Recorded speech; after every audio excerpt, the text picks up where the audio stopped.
तो दोस्तों ये हमारे डिस्कशन का सेकंड पार्ट है। पहला पार्ट जो था वो टर्मिनेट हो गया था और रिकॉर्डर ने धोखा नहीं दिया। आज मेरे से ही गलती से टर्मिनेशन वाला बटन दब गया। एक्चुअली पेन मुझे लेना था तो उसके चलते यहाँ पर जो टर्मिनेशन वाला बटन था रिकॉर्डर का वो दब गया, तो वहीं पर ही जो वीडियो थी वो टर्मिनेट हो गई। तो यहाँ पर ये इसका सेकंड पार्ट है। जो रिमेनिंग आर्टिकल्स है वो हम लोग यहाँ पर कवर करने वाले हैं। तो जो सबसे पहला सबसे इंपॉर्टेंट आर्टिकल है वो रिसेंटली अभी यहाँ पर गवर्नमेंट के द्वारा जो स्टेप उठाए गए हैं उसके बारे में हम लोग यहाँ पर बात करेंगे। बेसिकली अभी कोविड-19 के चलते आप लोगों को पता है हमारी कंट्री में डिजास्टर मैनेजमेंट एक्ट जो है वो इंप्लीमेंट किया गया है। डिजास्टर मैनेजमेंट एक्ट यहां पर एक बात ये भी बोलता है कि अगर हमारी कंट्री में जैसे कि कोई पेंडेमिक है, कोई महामारी है, कोई डिजास्टर है, उसके बारे में कोई एक्स्ट्रा फेक न्यूज फैला रहा है तो यहां पर डिजास्टर मैनेजमेंट एक्ट के तहत यहां पर उस पर्सन के ऊपर कार्रवाई की जा सकती है। तो ये है यहां पर डिजास्टर मैनेजमेंट एक्ट 2005 का, जिसके हिसाब से यहां पर कार्रवाई की जा रही है कई सारे जो न्यूज एजेंसी के लीडर है उनके ऊपर।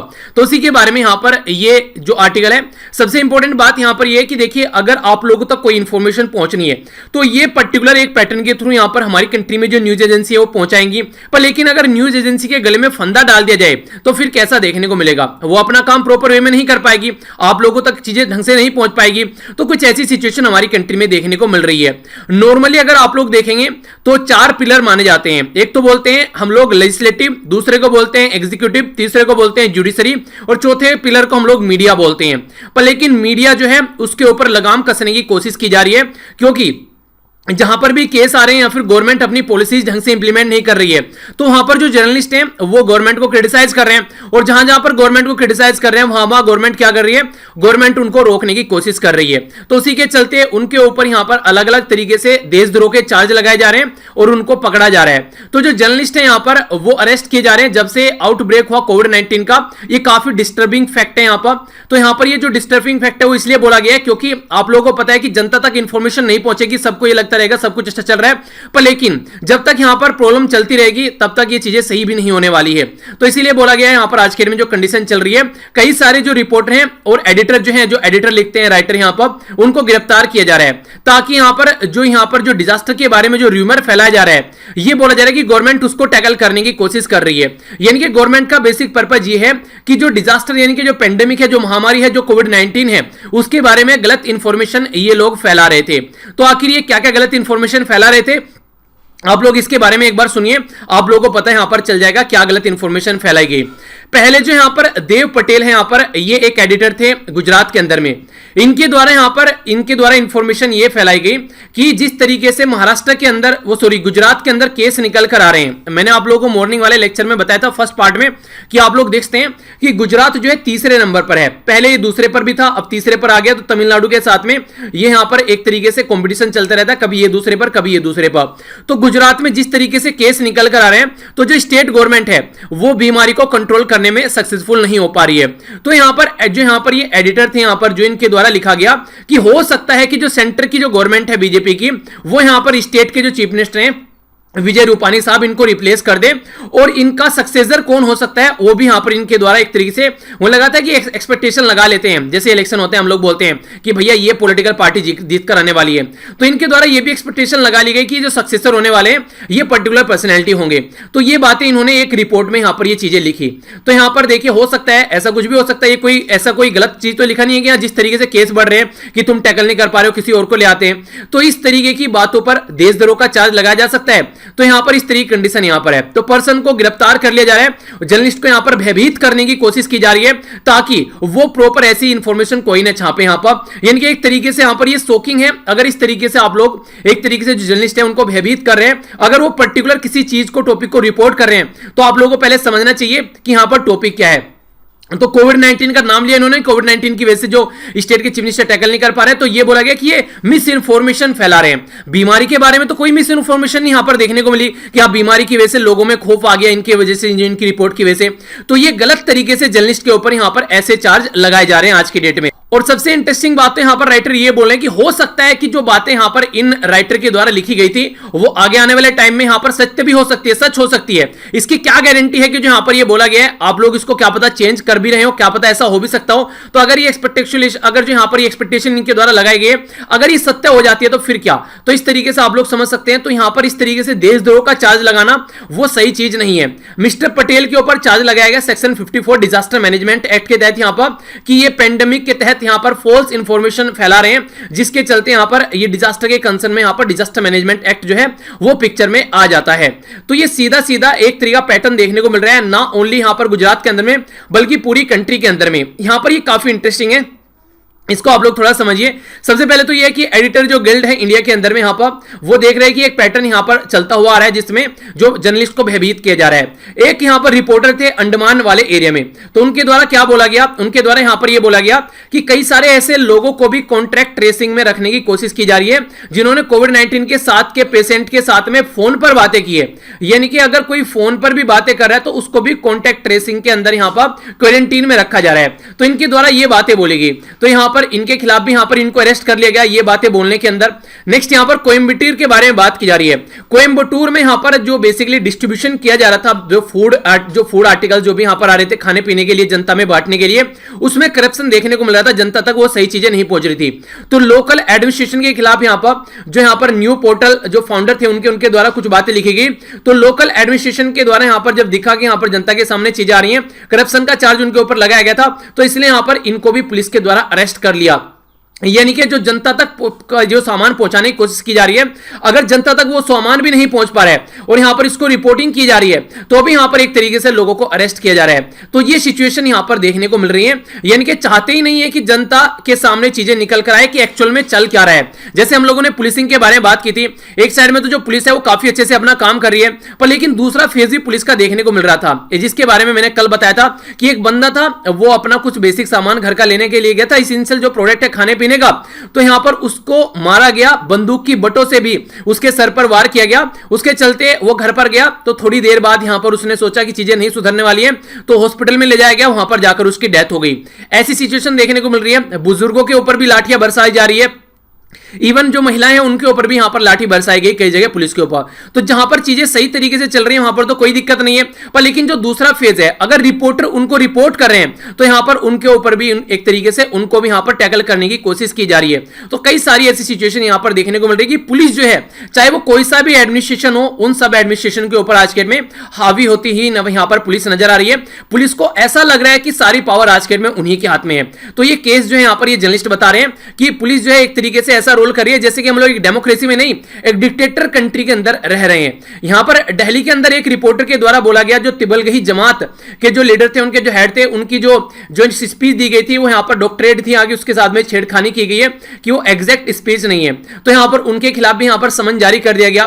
तो इस तरीके से कोई भी अगर कुछ भी बोल रहे हैं, यहां पर गवर्नमेंट को लग रहा है कि गवर्नमेंट की इमेज खराब हो रही है, या फिर गवर्नमेंट को यहां पर लग रहा है कि कोई सच सामने आ रहा है, तो तुरंत सामने वाले पर्सन को गिरफ्तार किया जा रहा है। जबकि यहां पर चेक भी करने की नहीं कोशिश की जा रही है कि सामने वाला पर्सन ने सही बोला या फिर गलत बोला है, उसको एक बार चेक तो कर लो कि हां क्या चीजें सही बोली है। पर लेकिन इलीगल तरीके से यहां पर चीजें स्टार्ट की जा रही है पर्टिकुलर पर्सन के ऊपर।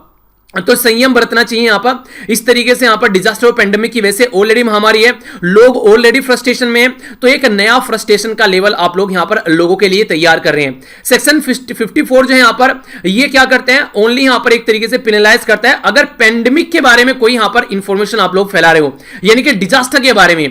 पर लेकिन डिजास्टर के बारे में कोई इंफॉर्मेशन नहीं है, यहां पर पर्टिकुलर एक दूसरे एंगल में लेकर यहां पर बातें की जा रही है। यानी कि कहने का मतलब यहां पर ये, जैसे अभी यहां पर जैसे कि बात की गई, जैसे मैंने अभी आप लोगों को यहां पर ये वाला जो पहला केस था विजय रूपानी वाला, यहां पर डिजास्टर के बारे में क्या बोला गया, उन्हें तो बस ये बोला ना कि डिजास्टर की वजह से हो सकता है कि इसको ये पेंडेमिक की वजह से, कोविड-19 की वजह से कि बीजेपी का चीफ मिनिस्टर यहां पर हटा दिया जाए। इसमें ये तो नहीं बोला कि पेंडेमिक की वजह से बहुत सारे लोग मर रहे हैं, गलत तरीके से इंफॉर्मेशन फैलाई जा रही है, या ये किया जा रहा है वो किया जा रहा है, ये तो एक साइड वाला एंगल हो गया। पर लेकिन ये चेक नहीं किया जा रहा है क्या बोला जा रहा है क्या नहीं बोला जा रहा है, बस यहां पर आवाज को बंद करने की कोशिश की जा रही है।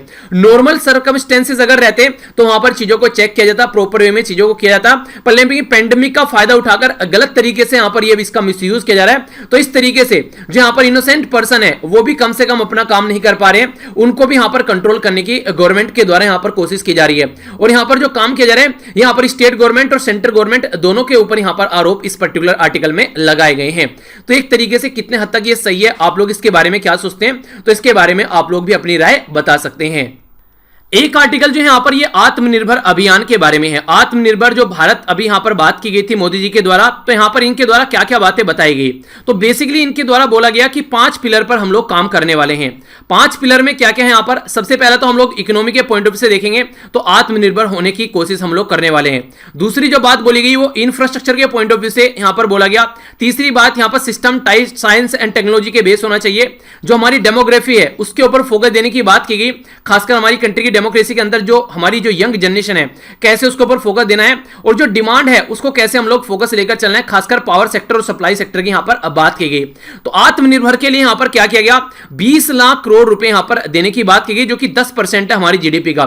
ये इंपॉर्टेंट है यहां पर, इसके बारे में आप लोग याद रखिएगा कि यहां पर किस तरीके से यहां पर 10% हमारी जीडीपी का क्या हो गया, 20 लाख करोड़ जो है वो 10% हमारी जीडीपी का हो गया। फोकस जो होना है यहां पर, ये लैंड, लेबर, लिक्विडिटी और लॉस के ऊपर होना है। यानी कि 4L के बारे में मोदी जी के द्वारा बात की गई थी कि लैंड के ऊपर फोकस किया जाएगा, लेबर के ऊपर, लिक्विडिटी मार्केट में लोगों के ऊपर पास में पैसा होना चाहिए, और लॉस जो है उनको भी यहां पर सिंप्लीफाई किया जाएगा। Labour including middle class, cottage industry, micro small and medium enterprise, ये सारे एरिया जो है इनके ऊपर फोकस दिया जाएगा।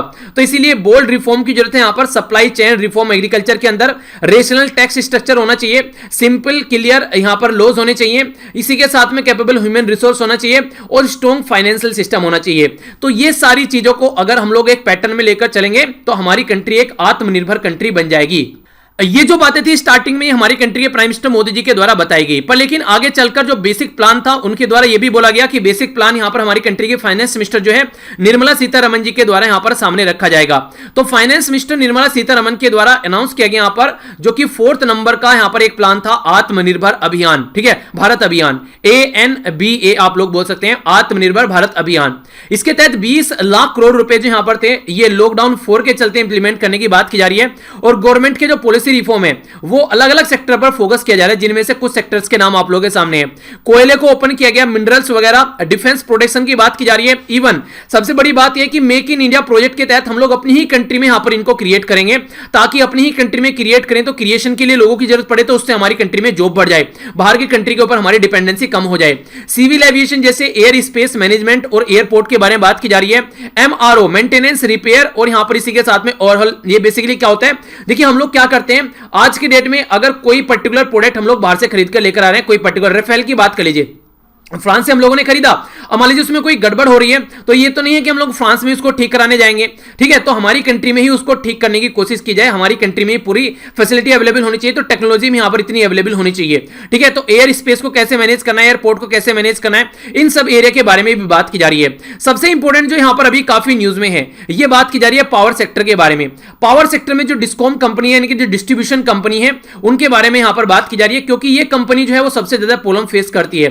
क्योंकि जब पावर की बात करते हैं तो पावर को नॉर्मली कॉन्करेंट लिस्ट के अंदर रखा जाता है, जिसमें सेंटर और स्टेट दोनों मिलकर काम करते हैं। तो यहां पर प्रॉब्लम क्या देखने को मिल रही है, सेंटर के द्वारा जो चेंज लाए जा रहे हैं उसमें अपने हाथ में ज्यादा पावर लेने की कोशिश की जा रही है एज कंपेयर टू स्टेट। तो इसके चलते यहां पर जो फेडरलिज्म का सिस्टम है, संघवाद का ढांचा है, उसके ऊपर क्वेश्चन मार्क लगता हुआ नजर आ रहा है। क्योंकि सेंट्रल गवर्नमेंट के बारे में मैंने आप लोगों को पहले भी बताया था कि डिजास्टर मैनेजमेंट वाला जो एक्ट है हमारी कंट्री में, उसको इंप्लीमेंट करने की कोशिश ज्यादा की जा रही है, ताकि यहां पर उसके हिसाब से स्टेट गवर्नमेंट को गाइड किया जा सके। स्टेट गवर्नमेंट के अंदर जो यहां पर लॉज हैं उनको ढंग से इंप्लीमेंट करने नहीं दिया जा रहा है। तो कितने हद तक ये वाजिब है, कितने हद तक ये सही है, तो ये भी हमको यहां पर सोचना पड़ेगा, तभी सिचुएशन को थोड़ा सा नॉर्मलाइज किया जा सकता है।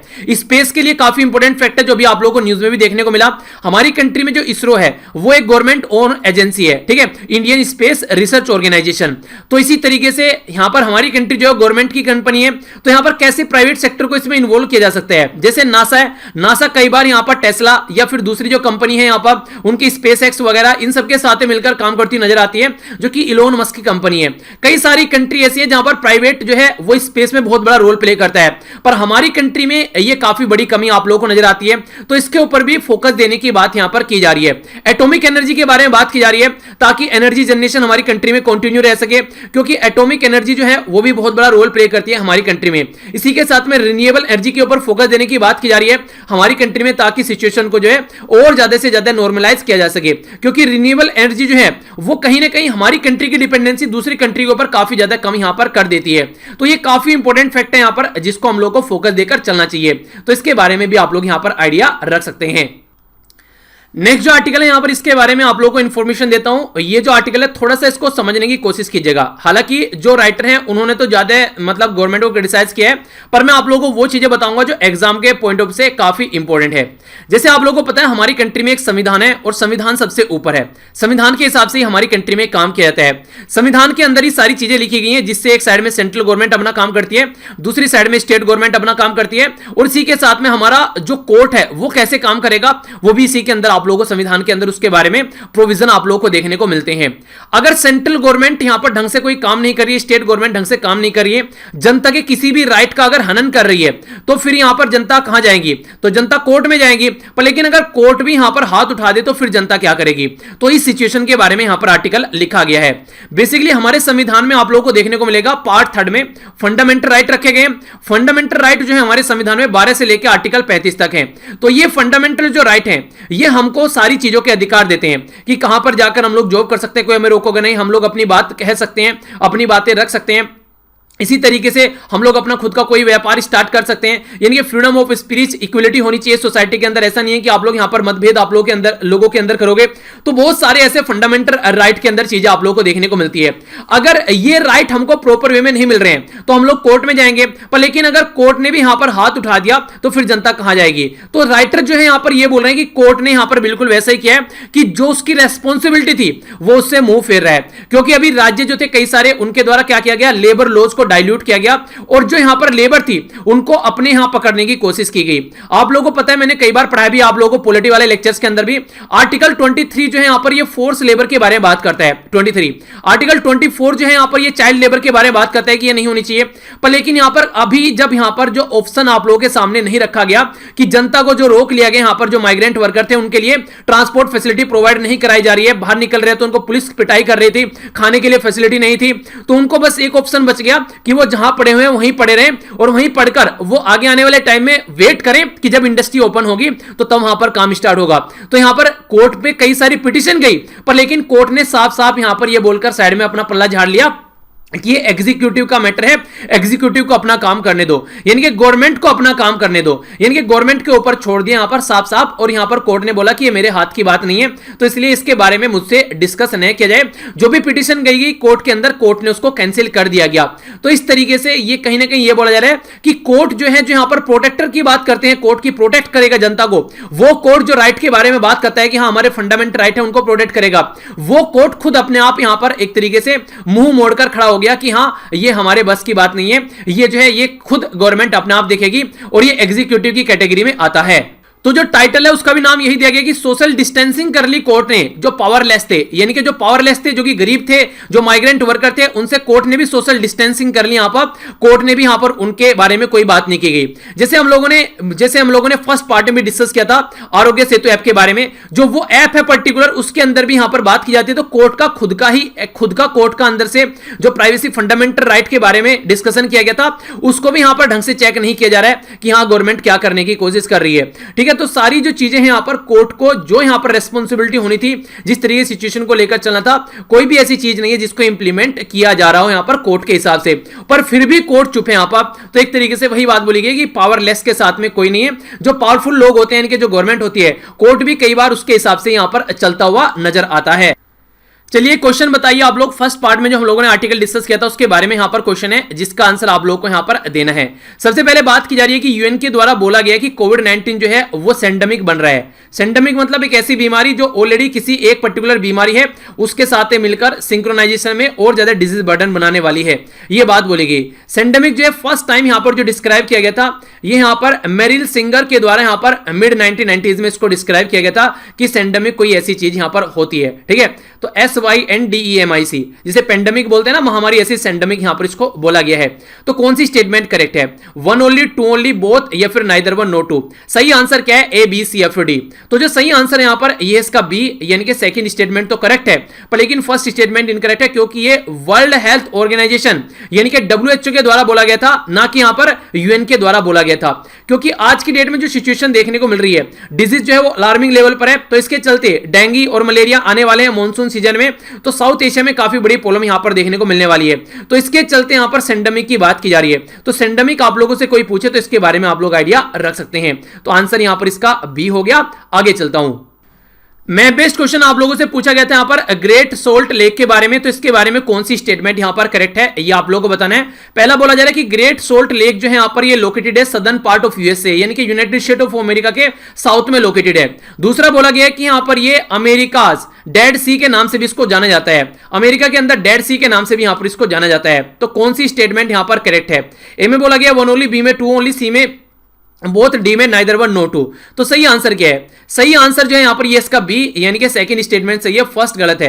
क्योंकि ये अगर आप लोग यहां पर बात करेंगे तो ये यूएसए में आप लोगों को नॉर्दर्न एरिया में आप लोगों को यहां पर ये नजर आएगी, ना कि सदर्न एरिया में। सदर्न एरिया में होती तो यहां कहीं आप लोग को देखने को मिलती है। तो सोल्ट लेक जो है ये लगभग नॉर्दर्न एरिया में आप लोग को देखने को मिलती है, और अमेरिका में इसको डेड सी के नाम से यहां पर जाना जाता है। ये जो है बेसिकली यूएसए में लोकेटेड है, 4662 स्क्वायर किलोमीटर इसका एरिया है। लेंथ जो है इसकी 121 मीटर है, और जो डेप्थ है इसकी ये 5 से 8 मीटर गहरी आप लोगों को ये लेक नजर आएगी। अपनी कंट्री के कंपेयर में अगर आप लोग यूएसए को देखना चाहते हैं, ये अपनी प्यारी कंट्री होगी, यहां पर हो गया यूनाइटेड स्टेट ऑफ अमेरिका। तो इस तरीके से आप लोग कंपेयर कर लिया कीजिए। तो यहां पर इसके बारे में बात की गई थी। तो ये था टोटल आज का डिस्कशन। यहां पर आप लोगों से एक छोटी सी बात यहां पर करनी है। कल मैंने यहां पर एक आर्टिकल बताया था, उस आर्टिकल में यहां पर ये बात की गई थी, क्या कल क्या कई बार हालांकि आर्टिकल में बता चुका हूं। आर्टिकल में बेसिकली ये था कि अगर आज की डेट में यहां पर जो बेसिकली बिजनेसमैन है वो क्या कर रहे हैं, वो बोल रहे हैं कि 72 घंटे यहां पर लोगों से काम लिया जाएगा। तो इसका मतलब क्या है? इसका मतलब मैंने आप लोगों को समझाया था कि 72 घंटे का मतलब है कि दिन में 12 घंटे काम करना है। अगर 6 घंटे एक दिन तक काम करना है तो तब जाकर 72 घंटे काम हो गए, यानी कि 6 दिन तक लगातार काम करना है। तो हमारी फैमिली में कई सारे मेंबर ऐसे हैं जो बिजनेसमैन भी हैं। यहां पर अभी एक कमेंट था, उसके बारे में मैं थोड़ी सी बात करना यहां पर चाहूंगा। एक बिजनेसमैन थे, उनके द्वारा यहां पर बोला गया कि सर मैं 5 लोगों को काम देता हूं, मेरा बिजनेस है घर पर छोटा सा, 5 लोगों को काम देता हूं, पर लेकिन जब से लॉकडाउन चल रहा था तब से लेकर मैंने किसी भी लोग की सैलरी नहीं रोकी, उनको पूरी सैलरी मैंने दी है। पर लेकिन अब जब बिजनेस स्टार्ट होगा तो क्या मैं उनसे थोड़ा सा एक्स्ट्रा काम नहीं ले सकता? हम लोग एक फैमिली की तरीके से काम करते हैं। तो इसमें यहां पर इनके द्वारा जो बातें बोली गई, उनके द्वारा यह भी बोला गया कि यह सही है या फिर गलत है कि अगर मैं उनसे 2 घंटा एक्स्ट्रा काम ले लूं तो क्या यह सही है या फिर गलत है। तो यहां पर मैं एक बात उनको यह बोलना चाहूंगा कि देखिए, जब नुकसान में आप उनके साथ खड़े हुए थे, अब प्रॉफिट में अगर वो आप लोगों के साथ है, सबसे अच्छी बात है कि यहां मिलकर काम करो। पर लेकिन अगर जैसे आप लोग काम कर रहे हैं तो कोशिश ये करो कि अगर एक्स्ट्रा उनसे काम ले रहे हो तो थोड़ा सा उनको इंसेंटिव भी देने की कोशिश करो। क्योंकि अगर आप एक्स्ट्रा काम ले रहे हो तो एक्स्ट्रा काम का मतलब क्या है? सामने वाला आपके साथ में काम करेगा, सही बात है, पर लेकिन वो एक गरीब इंसान है, आप एक बिजनेसमैन इंसान हो, तो ज्यादा प्रॉफिट के बारे में न सोचकर उनके बारे में भी थोड़ा सोचो जो आपके पास में काम कर रहे हैं। तो अगर मान लीजिए 4-4 घंटे एक्स्ट्रा काम लिया जा रहा है, फिर 2 घंटे एक्स्ट्रा काम लिया जा रहा है, तो एक्स्ट्रा काम लो, पर लेकिन उस एक्स्ट्रा काम के लिए उनको पे जरूर करो आप, ठीक है? यानी कि एक्स्ट्रा काम ले रहे हैं तो इसका मतलब ये नहीं कि पे नहीं करना है। कोशिश करो कि अगर पूरा पे नहीं कर सकते तो आधा पे करो कम से कम, पर लेकिन पे उनको जरूर करो, ठीक है? तो क्या यानी कि एक्स्ट्रा काम लेने का मतलब है एक तरीके से अपनी फैमिली का टाइम निकाल के वो आप लोगों को देंगे एक तरीके से। और जिस लॉकडाउन में आपने उनको सैलरी दी, उस लॉकडाउन में भी उनकी कोई कंडीशन ज्यादा अच्छी नहीं रही है, उस टाइम पर भी उन्होंने काफी ज्यादा प्रॉब्लम फेस करी है। तो अगर इस टाइम पर आप उनको थोड़ा सा और सपोर्ट करोगे, कोई नहीं, जब प्रॉफिट हो, अच्छा खासा प्रॉफिट हो, थोड़ा सा एक्स्ट्रा उनको थोड़ा सा एक तरीके से शेयर उनके साथ में प्रॉफिट आप कर लो तो अच्छा रहेगा। बाकी यहां पर देखिए, सबको मिलजुल कर ही रहना है। किसी कंपनी में अगर आप काम करते हैं ना आप, और वो कंपनी अगर आप लोगों के साथ में भेदभाव करती है, ढंग से आप लोगों को ट्रीट नहीं करती है, खुश रहकर काम नहीं करते, तो आप लोग इफिशिएंटली वहां पर काम नहीं कर पाएंगे। अगर परिवार की तरीके से रहते हैं उस कंपनी के अंदर, उनको ये लगता है कि हाँ कंपनी रहेगी तो हम भी रहेंगे, हम अगर कंपनी रहेंगे तो हमारे भी कुछ नहीं होने वाला है, तो एक तरीके से मिलजुल कर अगर रहेंगे तो फिर सारी चीजें यहां पर अच्छी होना स्टार्ट हो जाती है। तो इस तरीके से आप लोग चीजों को लेकर चलिए, तो कम से कम प्रॉफिट शेयर करने की कोशिश कीजिए उनके साथ में, थोड़ा सा वो और मन लगाकर काम करेंगे, और जितना मन लगाकर आपका वर्कर आपके अंदर काम करेगा उतना ही ज्यादा आप लोगों को आपकी कंपनी बढ़ती हुई नजर आएगी।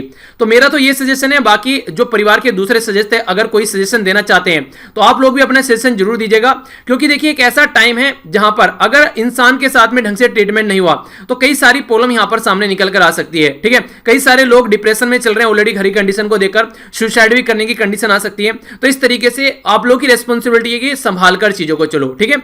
तो ये था टोटल आज का डिस्कशन। आई होप कि आप लोगों ने एंजॉय किया होगा।